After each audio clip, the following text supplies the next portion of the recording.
saudari kita yang bersedia hadir di tempat ini sebagai tamu hari ini. Kita bisa lihat di belakang, dan juga narasumber yang bersedia untuk memimpin acara ini dan memberikan penjelasan dari firman Tuhan untuk kita semua, baik saya di tempat ini dan teman-teman yang ada di rumah sekalian. Oke, sebelum kita memulai acara ini, kita boleh melihat kepada mereka yang sudah duduk di belakang untuk boleh berkenalan kepada teman-teman yang ada di rumah. Oke, langsung saja narasumber kita malam hari ini, kita kembali lagi dengan Ibu Pendeta Lidiana Sembiring. Selamat malam Ibu. Selamat malam. Iya, kita bersyukur ya Ibu Pendeta bisa hadir lagi. Dan juga ini saudari kita, kalau saya manggil Miss lah ya, karena saya tahu beliau adalah seorang guru, dan guru itu anak-anak yang imut-imut. Jadi aku panggil Miss Sally. Selamat malam Miss Sally. Selamat datang di acara talk show #di rumah aja.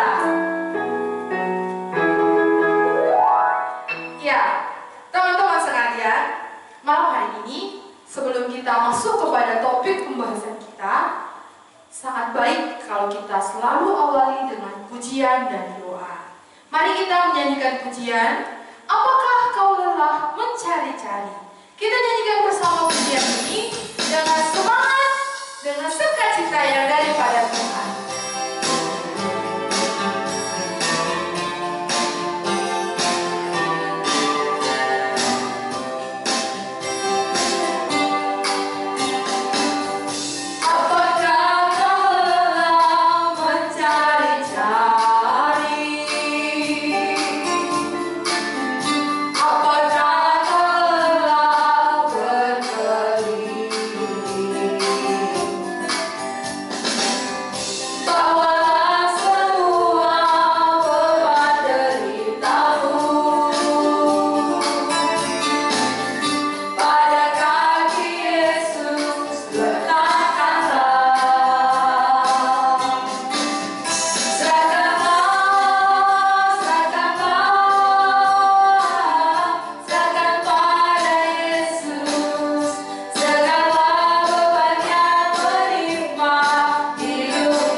Supaya ya Tuhan, di malam hari ini kami boleh bersama-sama berdiskusi tentang diri kami sendiri yang mungkin selama ini ada bertanya-tanya dan belum menemukan jawaban. Tuhanlah yang bekerja di antara kami, supaya melalui firman-Mu kami boleh menemukan jawaban yang sesungguhnya. Di dalam nama Tuhan Yesus kami bersyukur dan berdoa. Amin. Teman-teman yang ada di rumah, malam hari ini kita akan kembali di dalam acara Talkshow Hashtag di Rumah Aja dengan pembahasan yang sangat menarik. Malam hari ini kita punya topik tentang what's wrong with me, gitu kan. Nah, jadi ini kan bahasa Inggris. Jadi mungkin orang pikir, loh kok bahasa Inggris, terus kok malah bertanya. Atau mungkin ada yang berpikir, loh aneh, perkataan ini kok bertanya ke diri sendiri. Biasanya sebelum-sebelumnya kan kita belum bertanya, kita belum pernah ada pertanyaan. Tapi malam hari ini kok bertanya ya. Teman-teman, barangkali di antara kita pernah berpikir ada yang aneh di dalam diriku, atau pernah merasakan sesuatu yang berbeda dari diriku. Nah, kalau setiap orang, saya yakin, dan teman-teman juga pasti tahu, kalau setiap orang melakukan kesalahan, itu hal yang wajar, karena tak ada manusia yang sempurna. Tetapi, kalau setiap saat atau keseringan berbuat salah, mungkin itu menjadi hal yang tidak wajar. Karena itu banyak orang berpikir untuk merubah dirinya kan, untuk menjadi lebih baik, tapi selalu gagal. Akhirnya kita boleh berpikir, ada apa denganku? Maka itulah yang menjadi latar belakang pembahasan kita hari ini. Maka hari ini kita boleh mendengarkan pembahasan untuk saat ini tidak mengarahkannya kepada yang lain, tapi kepada diriku. Maka kita buat what's wrong with me? Apa yang salah denganku? Apa yang terjadi di dalam diriku? Nah, maka teman-teman yang ada di rumah tetap ada sampai akhir di dalam acara ini supaya kita boleh mengerti dan menemukan jawaban what's wrong with me. Baik, teman-teman, minggu lalu kita punya pembahasan tentang koneksi. Dan di akhir talkshow kita minggu lalu ada 2 pertanyaan yang sudah diberikan. Dan sesuai janji minggu lalu, siapa 2 orang pertama yang bisa menjawab dengan benar akan mendapat apresiasi atau penghargaan atau sekedar suatu hadiah karena yang sudah menikmati dan bisa menemukan jawaban. Tetapi dengan sangat berat hati malam hari ini kami menyampaikan belum ada yang menerima hadiah. Karena yang pertama, ada yang mengirim jawaban tapi belum sesuai dengan jawaban yang sebenarnya.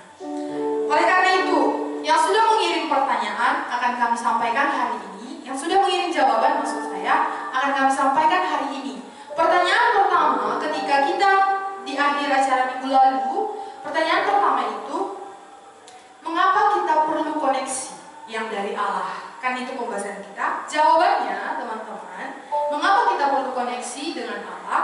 Karena manusia pada dasarnya sudah terputus hubungannya dengan Tuhan. Jadi supaya manusia bisa kembali lagi dengan Allah, punya hubungan dengan Allah, dia harus mendapat koneksi dengan Allah itu. Nah, untuk mendapat koneksi dengan Allah itu sudah diberikan jalan. Itulah Tuhan Yesus Kristus. Yang kedua, pertanyaan yang kedua, bagaimana supaya mendapat koneksi dengan Allah? Caranya, yang pertama tadi sudah diberitahukan, untuk mendapat koneksi dengan Allah, ada pribadi, satu pribadi itu Tuhan Yesus. Jadi untuk mendapat koneksi dengan Allah, manusia harus beriman kepada Tuhan Yesus Kristus, menerima Tuhan Yesus ke dalam hati, dan itulah yang menjadi dasar ia punya hubungan bersama dengan Allah. Itulah koneksi dengan Allah. Nah, itulah 2 pertanyaan dan 2 jawaban. Jadi mohon maaf untuk teman-teman yang sudah mengirim jawaban yang belum sempurna jawabannya dan masih belum tepat. Sehingga untuk 2 orang pertama untuk acara yang lalu belum ada ditemukan, mungkin malam hari ini. Jadi untuk teman-teman yang ada di tayangan ini, saat ini saksikan dengan baik setiap pembahasan demi pembahasan. Bahkan yang mau bertanya juga boleh kirim ke nomor WA yang sudah ditampilkan di layar dan live streaming kita. Sehingga di nomor itu nanti boleh mengirim pertanyaan dan di akhir acara nanti mengirim jawaban untuk 2 pertanyaan yang akan disampaikan. Tapi pertanyaannya di akhir acara, teman-teman. Jadi untuk mengetahui pertanyaannya, untuk bisa menjawab harus mengikuti sampai akhir. Ya, itu namanya adil ya. Baik, terima kasih untuk semuanya yang sudah ikut di dalam acara ini. Malam hari ini kita akan masuk ke dalam topik kita. What's wrong with me?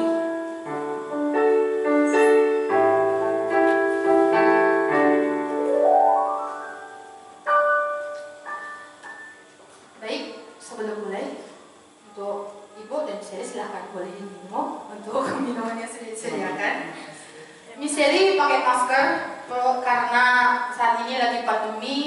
Kalau agak bersin sedikit, batuk sedikit, harus jaga-jaga pakai masker supaya tetap aman. Gitu ya, Miss ya? Ya, benar, Ustaz.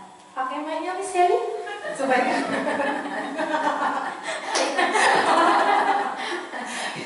jadi saya bisa dengar, nanti teman-teman yang mau dengar kan ya? Ya, kurang lebih seperti itu orangnya. Oke, terima kasih Miss Sally. Oke, teman-teman yang ada di rumah, malam hari ini kita langsung saja kepada pembahasan yang pertama. Kita tanya kepada Ibu narasumber kita. Selamat malam Ibu. Malam hari ini topik kita tentang what's wrong with me. Jadi ini lebih ke personal. Jadi setiap kita yang akan menyaksikan ini akan bertanya kepada diri sendiri. Nah, tentang what's wrong with me ini, adakah penjelasan tuh yang bisa diberikan baik untuk kita yang ada di tempat ini dan teman-teman yang ada di rumah? Bagaimana pengertian atau sasaran what's wrong with me? Oke, terima kasih. Sebelum saya uraikan dari firman Tuhan, saya membagi pengalaman terlebih dahulu. Saya dulu sejak SMP sudah ada pertanyaan seperti itu. Kenapa dengan saya? Karena saya orangnya rajin, giat beribadah, lalu dalam diri saya ketika saya giat beribadah, dosa tetap keluar. Dosa tidak berhenti. Lalu saya lebih giat lagi. Saya tahu banyak firman Tuhan saya hafal. Tetapi dosa begitu keluar dari gereja, jalan lagi. Dosa tidak berhenti.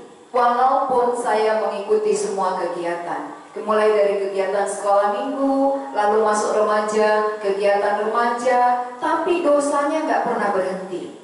Sampai saya kelas 3 SMP sudah ngajar sekolah minggu. Namun pulang ngajar, saya tetap berbuat dosa. Dosa yang paling sering saya kerjakan waktu itu adalah mencuri. Saya senang kali mencuri. Mencuri kalau pada zaman saya itu yang disenangi anak-anak adalah tebu.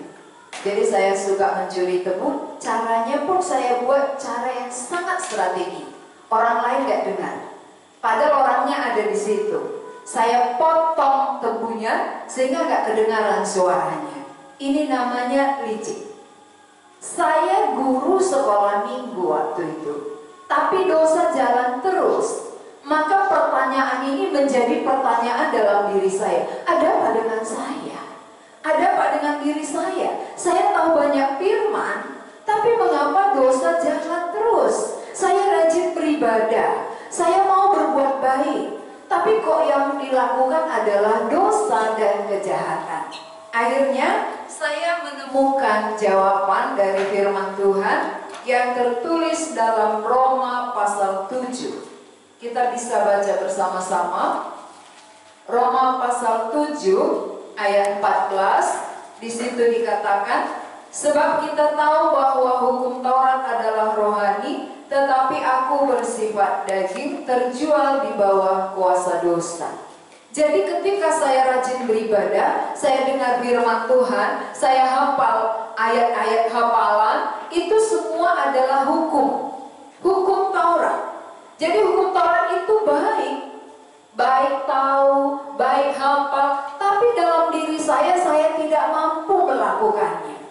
Saya tahu yang baik, yang keluar adalah dosa. Saya tahu kebenaran, yang keluar kejahatan. Kenapa seperti itu? Rupanya ini jawabannya.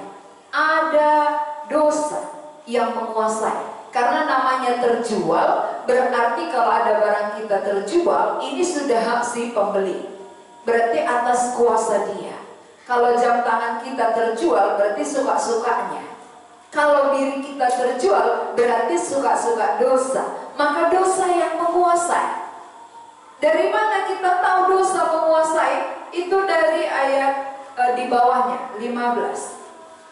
Sebab apa yang aku perbuat aku tidak tahu, karena bukan apa yang aku kehendaki yang aku perbuat, tetapi apa yang aku benci itulah yang aku perbuat. Jadi jika aku berbuat apa yang tidak aku kehendaki, aku menyetujui bahwa hukum Taurat itu baik. Kalau demikian, bukan aku lagi yang memperbuatnya, tetapi dosa yang ada di dalam aku. Maksudnya hukum Taurat, firman itu adalah baik. Akunya sekarang, diriku ini bersifat daging, sudah terjual di bawah kuasa dosa, sehingga dosa yang berkuasa di dalam diriku. Walaupun aku tahu yang baik, aku menghendaki yang baik, tapi karena dosa yang menguasai, dosa ada di dalam aku, itu yang keluar. Jadi benih itu ada sejak nenek moyang kita Adam dan Hawa jatuh ke dalam dosa. Siapa yang menjual manusia rupanya? Siapa yang menjual kita sehingga kita dikatakan terjual di bawah kuasa dosa? Mari kita lihat dari Kejadian pasal 3 ayat 6. Kejadian pasal yang ketiga ayat 6. Firman Tuhan mengatakan, kita baca bersama-sama. Perempuan itu melihat bahwa buah pohon itu baik untuk dimakan dan sedap kelihatannya. Lagi pula pohon itu menarik hati karena memberi pengertian. Lalu ia mengambil dari buahnya dan dimakannya, dan diberikannya juga kepada suaminya yang bersama-sama dengan dia, dan suaminya pun memakannya. Berarti kapan manusia mulai terjual? Ketika manusia mengambil buah yang dilarang oleh Tuhan. Itu bukan paksaan. Tidak ada yang memaksa Hawa mengambil buah itu. Tangannya sendiri yang mengambil. Tangannya yang memetik buah yang dilarang Tuhan. Tangannya yang memakannya. Tangannya yang memberikan kepada suaminya. Berarti dia yang menjual dirinya kepada dosa. Sehingga sejak itulah, maka semua keturunan Adam dan Hawa sudah di bawah kuasa dosa. Jadi dosa berada di mana? Di dalam. Dosa itu sudah menjadi benih di dalam diri manusia, maka keluar pun dosa, keluar pun kejahatan. Hukum Taurat mengajarkan yang baik, firman Tuhan mengajarkan yang benar. Tetapi karena benih dosa ada di dalam, maka kejahatanlah buahnya. Dosa hasilnya. Karena itu di dalam. Apa di dalam? Itu keluar. Maka kita perhatikan. Ya, kita bisa perhatikan. Anak bayi, anak kecil tidak pernah ada yang mengajari dia marah. Tidak pernah. Tapi kenapa dia tahu marah? Ketika bayi terlambat minum ASI, dia bisa gigit ibunya. Ini artinya apa? Marah. Dari mana marahnya? Gak pernah dilihatnya, gak pernah dia tahu. Karena sudah ada benih di dalam. Benih dosa itu sudah di dalam diri manusia, sehingga dari luar yang mendengar, yang kita dengar firman, tetapi di dalam dosa, tentu yang dari dalam itu keluar. Maka keinginan berbuat baik yang jahat keluar. Itulah yang saya alami waktu itu. Akhirnya saya terus bertanya dan mencari jawabannya. Mengapa saya seperti ini? Saya ingin sekali rohani, saya ingin sekali melakukan yang baik, tapi mengapa dosa yang jalan, dosa keluar? Firman banyak tahu, tapi terus melakukan kejahatan. Oleh karena dosa sudah ada di dalam. Dan dosa yang di dalam itu tentu tidak tidur dia. Dia bekerja. Dosa yang ada di dalam diri manusia bekerja dia. Menghasilkan kejahatan demi kejahatan. Maka sekarang bagaimana supaya apa yang baik yang saya harapkan bisa keluar baik kalau benihnya diganti. Tapi sebelum benih diganti, maka tetap dosa dan kejahatan akan keluar dari diri kita. Maka bagi pemuda remaja di rumah, mungkin saudara-saudara juga mengalami hal yang sama dengan pengalaman saya. Tetapi firman Tuhan menjelaskan bahwa dosa itu yang mengakibatkan kita tidak mampu melakukan yang baik, walaupun kita kepingin berbuat baik. Itu penjelasannya. Terima kasih Bu.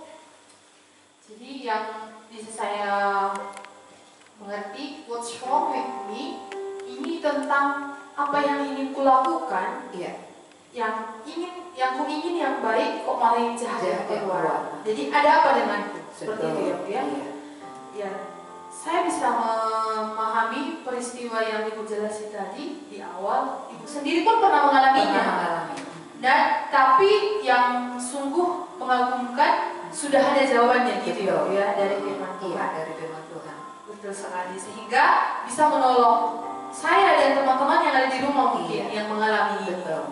Terima kasih Bu untuk penjelasannya. Tadi sudah ada dari Roma 7 bahwasanya teman-teman yang ada di rumah, what's wrong with me? Jadi ketika kita ingin melakukan sesuatu yang baik tapi malah yang jahat yang keluar, itu kata firman Tuhan, bukan lagi aku yang memperbuatnya, melainkan dosa yang diam di dalam aku.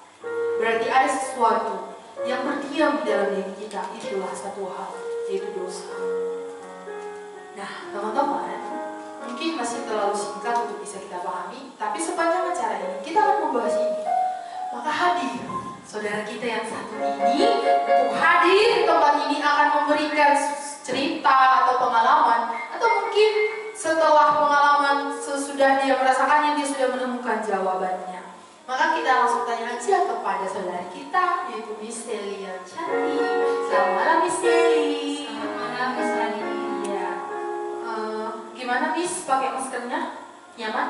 Ya, sebenarnya tidak nyaman. Tapi bisa saya buka ya, nggak apa-apa ya? Boleh, boleh. Ya, ini lebih enak ya ngobrolnya. Nanti kalau udah siap boleh ditutup Miss. Ya, terima kasih Miss Rani.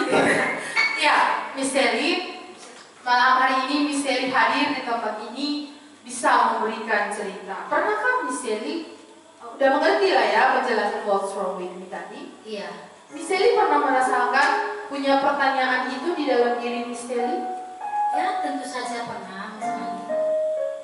Boleh berbagi cerita? Ya, saya mau berbagi cerita. Boleh. Saya juga mengalami yang namanya bagaimana ketika saya mau melakukan hal yang baik, tetapi yang saya lakukan itu yang jahat yang keluar. Nah, contohnya saya sangat membenci mama saya.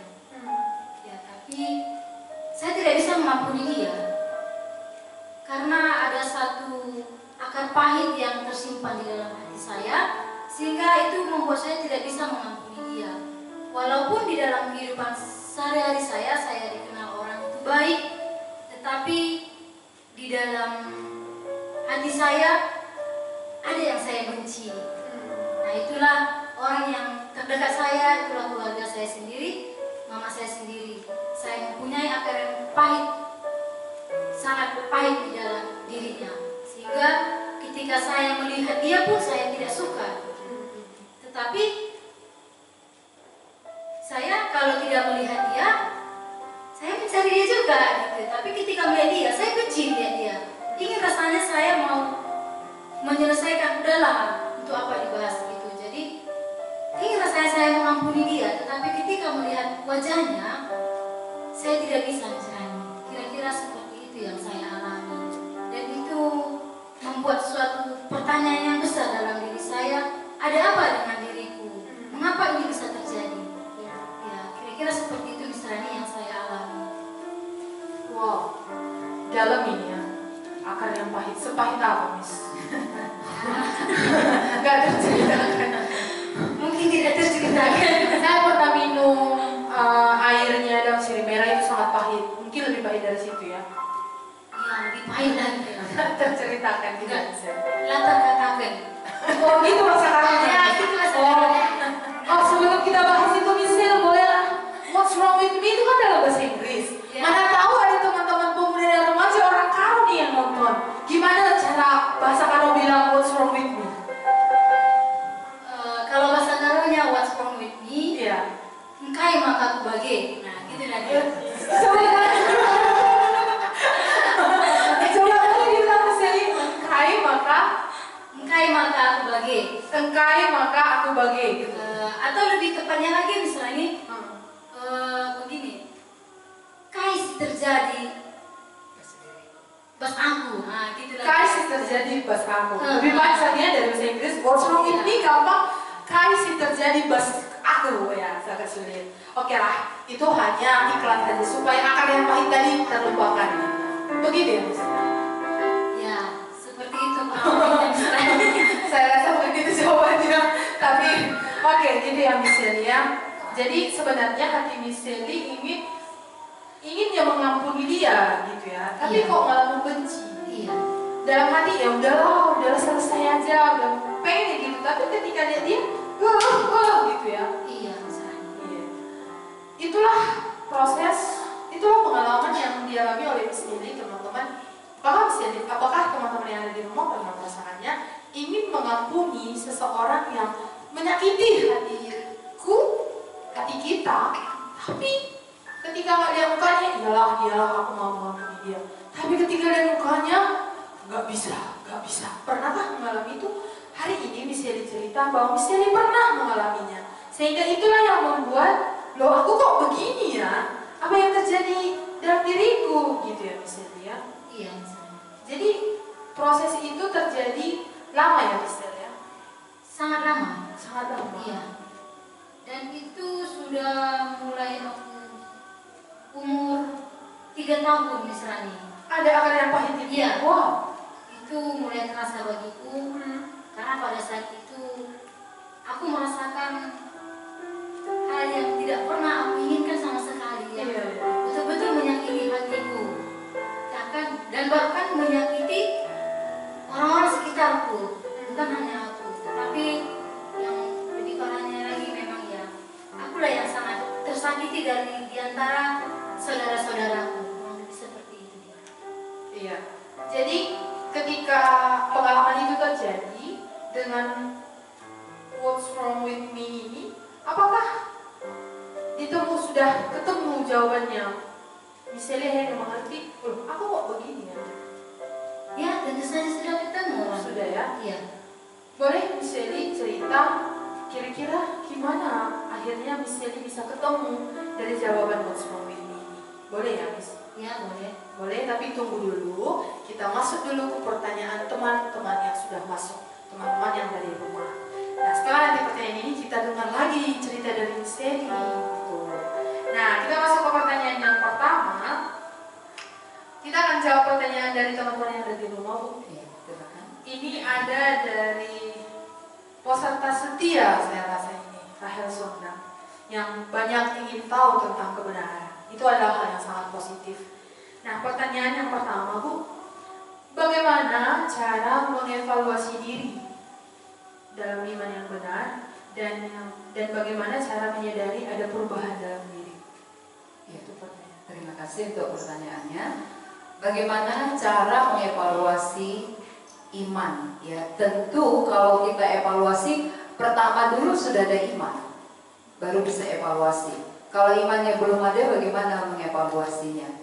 Nah, cara mengetahui iman ada ketika kita mau melakukan yang baik keluar. Tapi kalau saat kita mau melakukan yang baik tapi yang jahat keluar, ini berarti belum ada. Walaupun kita tadi berusaha untuk berbuat baik, berjuang melakukan yang baik di hadapan Tuhan sesuai dengan firman-Nya, tapi kita belum mampu, ini berarti belum ada yang baru. Ya, itu tandanya kita tahu belum ada yang baru dalam diriku. Kalau sudah ada yang baru, berarti yang lama itu tadi sudah keluar, yang baru sudah masuk. Apa rupanya yang baru? Yang lama dosa, yang baru adalah Kristus. Jadi tabiat Kristus akan keluar dari diri kita kalau memang kita sudah sampai kepada iman. Itu pertanyaan, jawaban dari pertanyaannya. Ya, terima kasih Ibu. Boleh lanjut ya Bu ke Ya, pertanyaan berikutnya. silakan. Apakah ada tokoh Alkitab yang menyadari adanya perubahan dalam diri dan apa saja perubahannya? Ini berarti contoh Alkitab. Ya, baik. Terima kasih. Ada. Begitu banyak contoh-contoh tokoh yang ada di Alkitab, tapi salah satu aja kita baca dari Lukas. Salah satu contoh yaitu Sakeus. Lukas pasal 19. Kita melihat bahwa untuk mempersingkat waktu, semua yang di rumah tentu sudah tahu cerita Sakeus ya. Latar belakang Sakeus ini adalah pemungut cukai. Dia tidak puas dengan kekayaannya. Kenapa dia tidak puas? Karena kita melihat dari tindakannya dia mau memeras. Berarti perjuangannya adalah untuk uang. Bagaimana uangnya banyak? Bagaimana kekayaannya bertambah? Itu sebelum dia bertemu dengan Tuhan Yesus. Ini yang dikatakan dengan kehidupan lamanya. Tetapi sesudah dia bertemu dengan Tuhan Yesus, hidupnya benar-benar diubahkan. Perubahan apa yang terjadi? Dari mencintai uang, sekarang dia berbalik mencintai Tuhan. Orang yang mencintai Tuhan, cintanya yang pertama itu berubah. Maka cintanya kepada uang itu sudah ditinggalkannya, maka dia bisa berbagi kekayaannya kepada orang miskin, dan yang diperasnya pun dikembalikan 4 kali lipat. Ini contoh yang ada di Alkitab. Jadi Sakeus ini salah satu tokoh yang diubahkan oleh Tuhan. Tadinya dia tidak bisa berubah, tidak mampu mengubah dirinya dengan caranya sendiri. Maka dia terus mencari bagaimana dia bisa bahagia, bagaimana dia bisa bersuka cita dengan menambah kekayaan, menambah harta, tapi toh itu gak bisa membuat dia bahagia. Pertemuannya dengan Tuhan Yesus itulah yang benar-benar mengubah dia sampai dia berani melepaskan hartanya, membagi-bagi kepada orang miskin, dan sekarang dia mencintai Tuhan Yesus lebih daripada hartanya. Inilah contoh yang nyata dari hidup mencintai uang berbalik mencintai Tuhan. Berarti namanya orang yang tadinya dosa di dalam, cintanya kepada barang-barang panah. Kalau Tuhan Yesus di dalam berarti cintanya kepada yang kekal. Terutama oleh karena kehadiran Tuhan Yesus membuat dia mencintai perkara-perkara yang kekal, terutama mencintai Tuhan di dalam hidupnya. Demikian penjelasannya. Iya, terima kasih ya Bu. Ini contohnya Zakeus ya. Ya. Kelihatan ya Bu. Kelihatan perubahannya. Ya, terima kasih Bu. Untuk teman kita Rahel, adakah contoh Alkitab? Ada beberapa dan banyak ya Bu. Banyak contohnya. Malam hari ini salah satunya adalah Zakeus. Nanti boleh diperdalam, boleh dibaca kembali di rumah. Bagaimana kisah Zakeus? Bahwasanya status Zakeus yang pada awalnya apa dan pekerjaannya apa dan cintanya kemana. Tapi ketika sudah bertemu dengan Tuhan Yesus, hatinya berubah, cintanya pun berubah, cintanya diarahkan kepada Tuhan, sehingga hidupnya yang lama bisa diperbaiki, diperbaharui, bahkan kasihnya terasa kepada sekitarnya. Iya, betul. Nah, maka dia bisa berbagi kasih.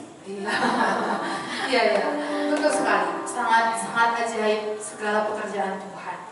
Ya, cukup ya Rahel untuk pertanyaannya.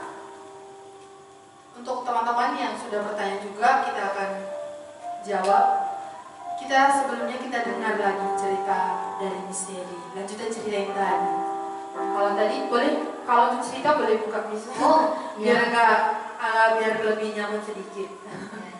Mohon maaf untuk ketidaknyamannya atas pakai masker, karena di lokasi kita harus pakai masker yang agak batu-batu.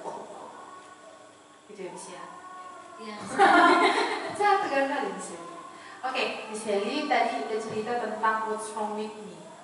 Iya. Sudah ada pengalaman dulu yang sebenarnya ingin mengampuni, tapi kok menjadi benci gitu.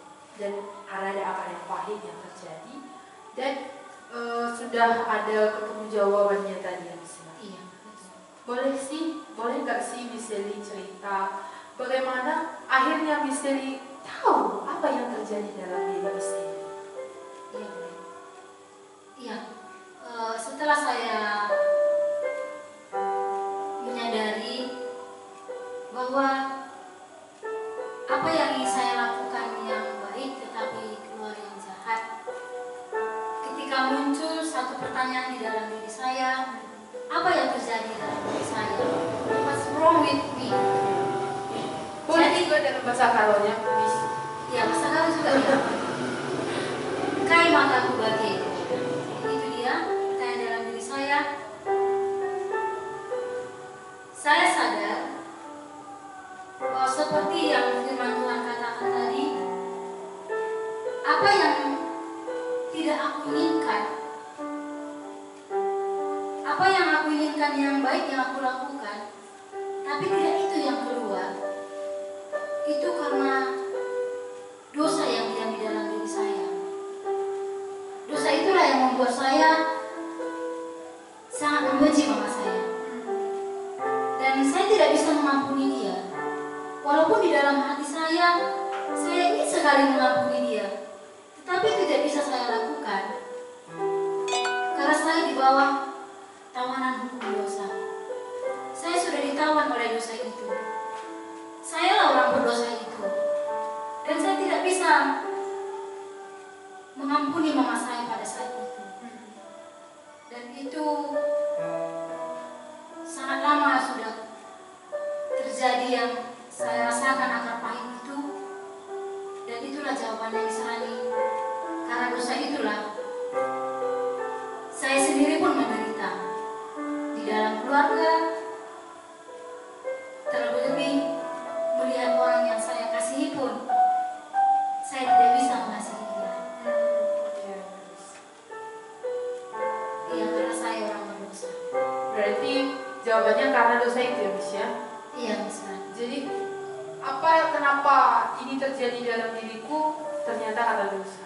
Iya, benar. Gimana sih prosesnya Miss Sally akhirnya bisa menyadari itu dosa dan bisa menyelesaikannya? Pasti bisa menyelesaikannya kan?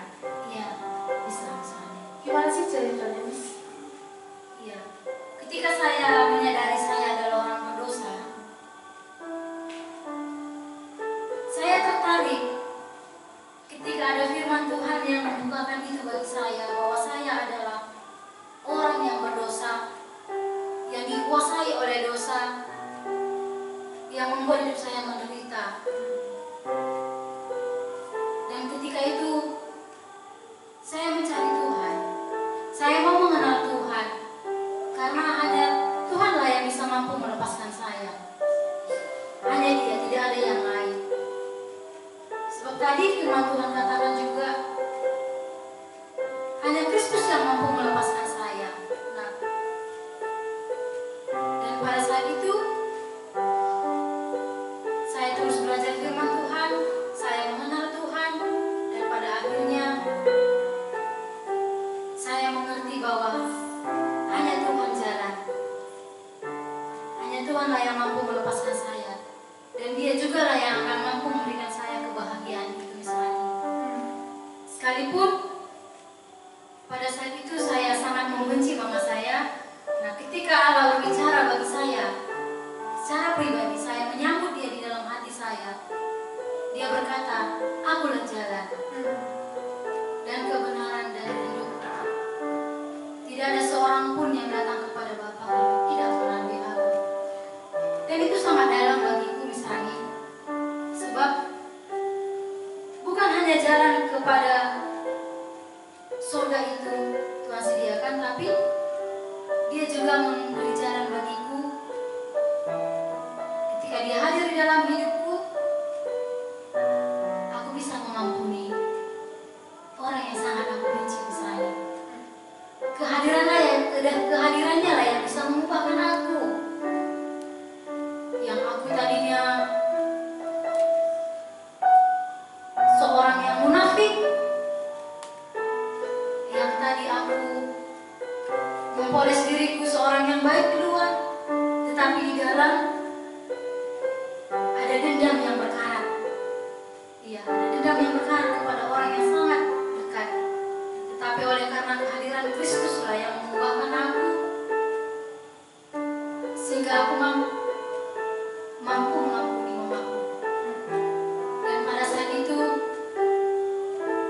ketika hadirnya Kristus, aku bertemu dengan beliau misalnya. Aku bertemu dengan beliau dan aku bisa memeluk dia. Aku bisa merangkul dia. Aku bisa mencium dia, bahkan aku bisa menceritakan kasih Tuhan kepadanya misalnya. Itulah yang aku rasakan. Betapa Kristus mampu mengubahkan aku. Aku seorang yang pendendam, tetapi dia mampu melepaskan aku dari situ misalnya. Itulah yang aku rasakan ketika hadirnya Kristus di dalam diriku. Bahkan kepada saudara-saudaraku pun, aku mengasihi mereka misalnya.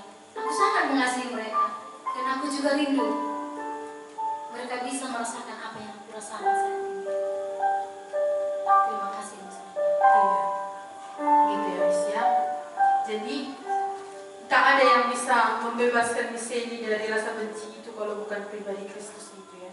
Iya misalnya Itu begitu. yang bisa dirasakan. Iya, Karena kalau kita berjuang seperti tadi, malah kita berjuang untuk yang baik, malah apa yang kita inginkan malah nggak terjadi kan? iya benar. Iya, betul. Dan jadi dari cerita Miss Sally pun semakin menjelaskan bagi teman-teman yang ada di rumah.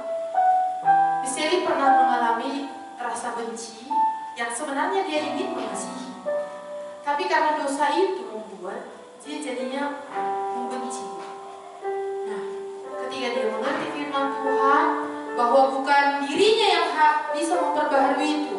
Karena kalau perbuatan baik kita justru malah ketika kita ingin berbuat baik malah yang jahat gitu ya misalnya. Iya.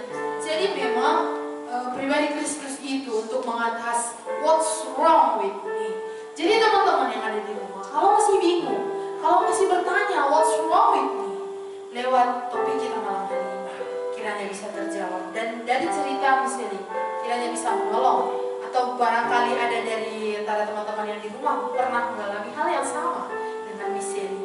Dan juga dengan Ibu Pendeta yang sudah menceritakan di awal tadi, bagaimana beliau bisa mengerti apa yang membuat what's wrong with me itu.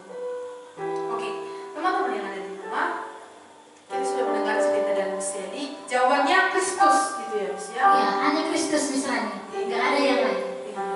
Jadi what's wrong with me? Ada dosa.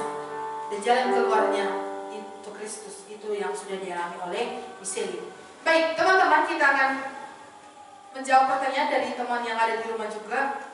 Kita akan masuk ke pertanyaan selanjutnya, Bu. Ada teman kita yang menyaksikan ini yang tidak taruhkan namanya, tapi dia bertanya seperti ini pertanyaannya. Aku kan udah lama belajar firman Tuhan. Aku udah banyak tahu, sadar, dan mengetahui apa yang salah dalam diriku. Tapi aku merasa banyak sekali hambatan yang menghadang, yang membuat aku trauma. Trauma sampai aku sakit kepala berhari-hari, bahkan berminggu-minggu, kalau udah merenungkan firman Tuhan. Mau sharing, butuh jawaban. Itu ya. Terima kasih untuk pertanyaannya. Ketika kita belajar, kalau kita belajar membuktikan yang kita pelajari itu adalah kebenaran, pasti ada musuh.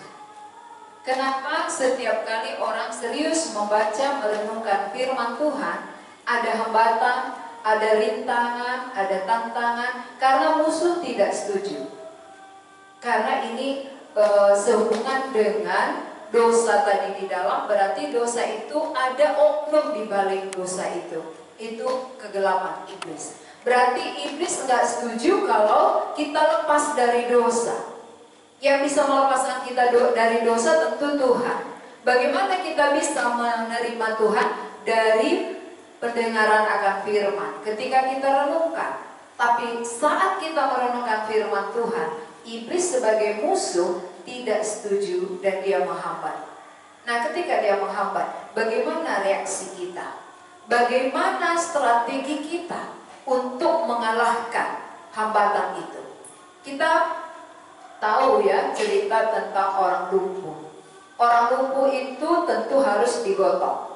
Waktu dia digotong oleh keluarganya ada 4 orang, sampai di tempat di mana Yesus mengajar ada juga hambatan. Rumah penuh, pintu penuh, gak bisa masuk. Ini hambatan juga. Apakah mereka berhenti di hambatan itu? Tidak.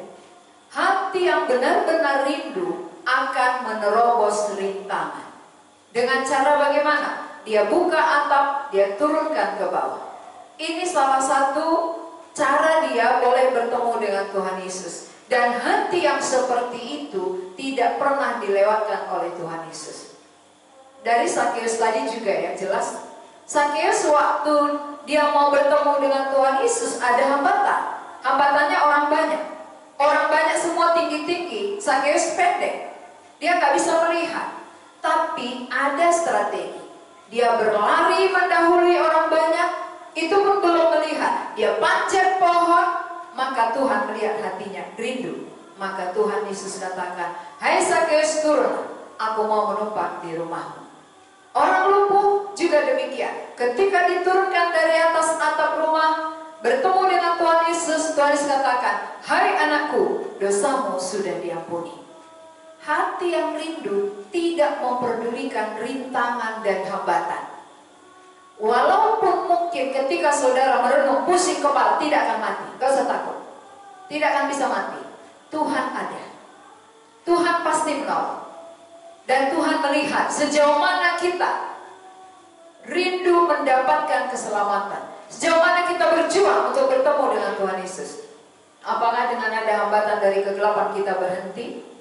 Itu berarti gak rindu. Mengapa pemuda-pemudi kalau mau bertemu dengan pacarnya, ada hujan, ada badai, bisa diterobos?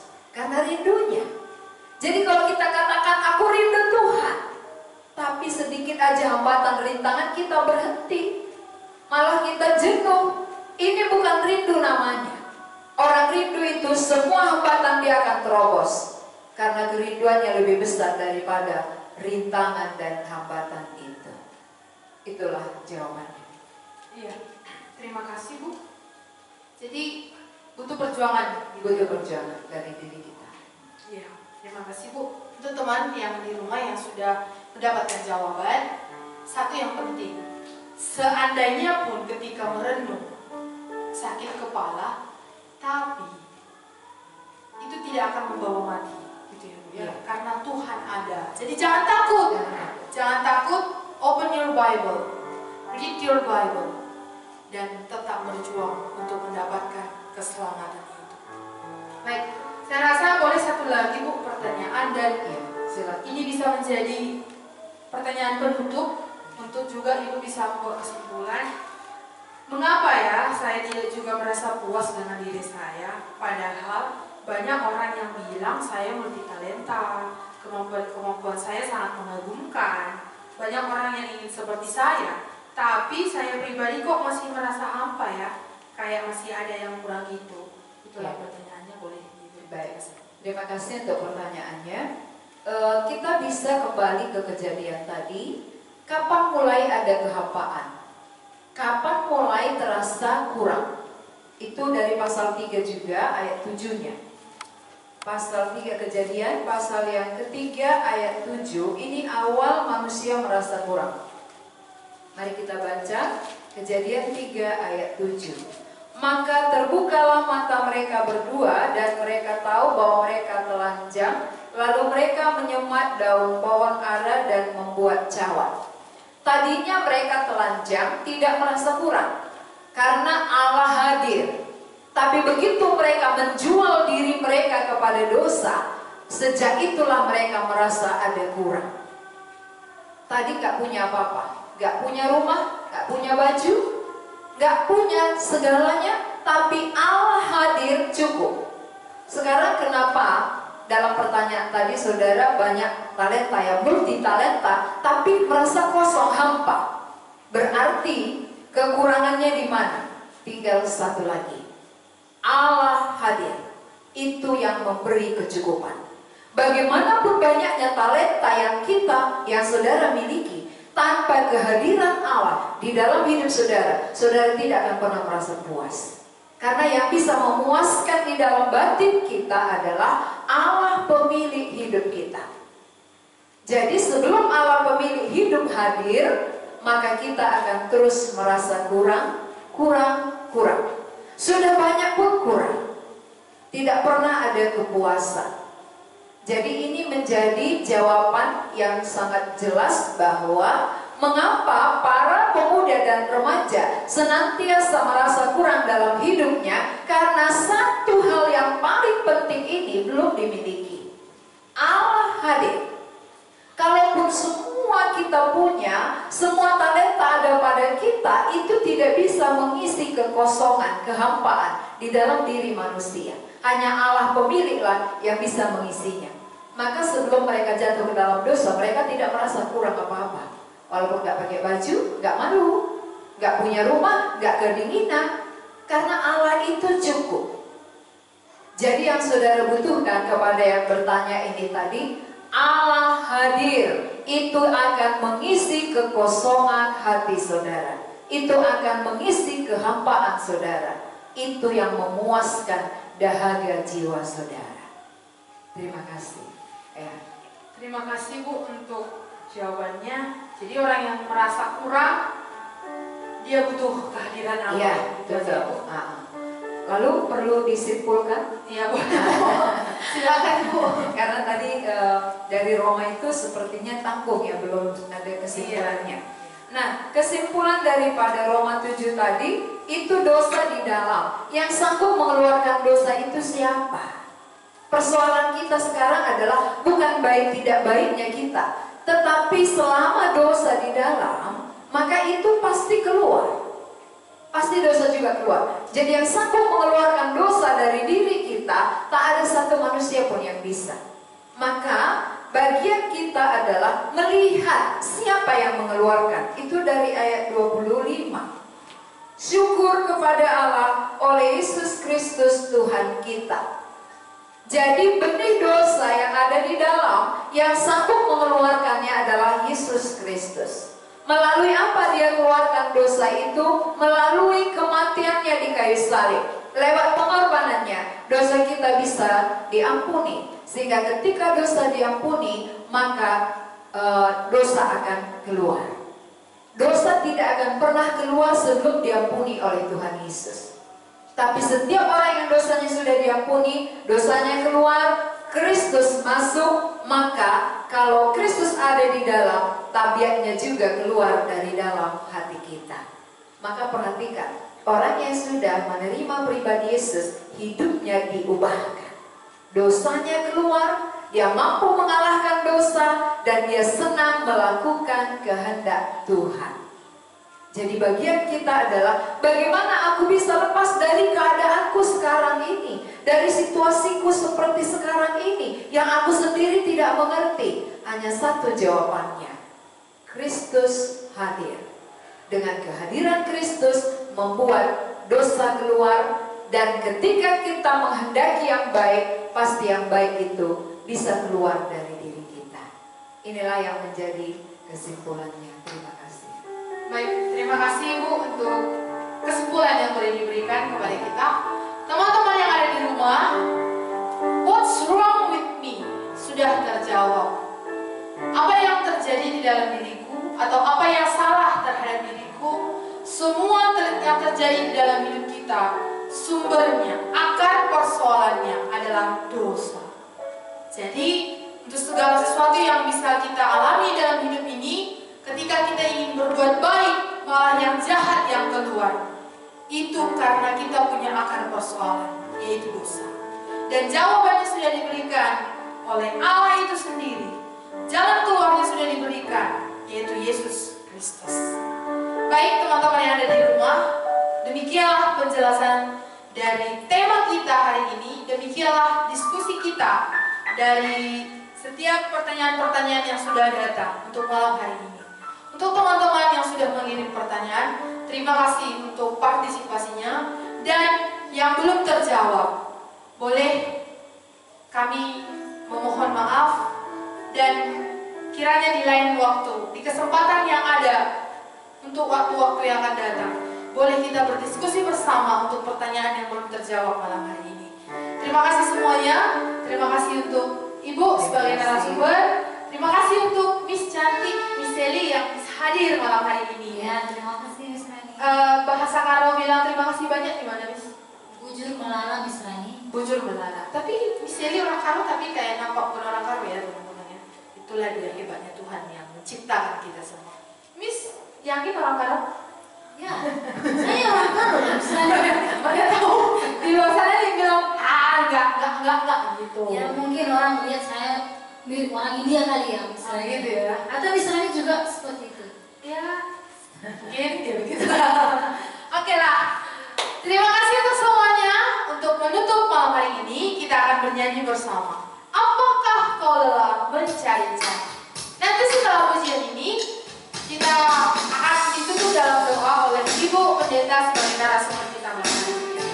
Mari kita nyanyikan bersama. Apakah kau lelah mencari-cari?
Sudah mengakhirinya, firman-Mu yang sudah diperdengarkan sesuai dengan tema yang kami bahas malam hari ini.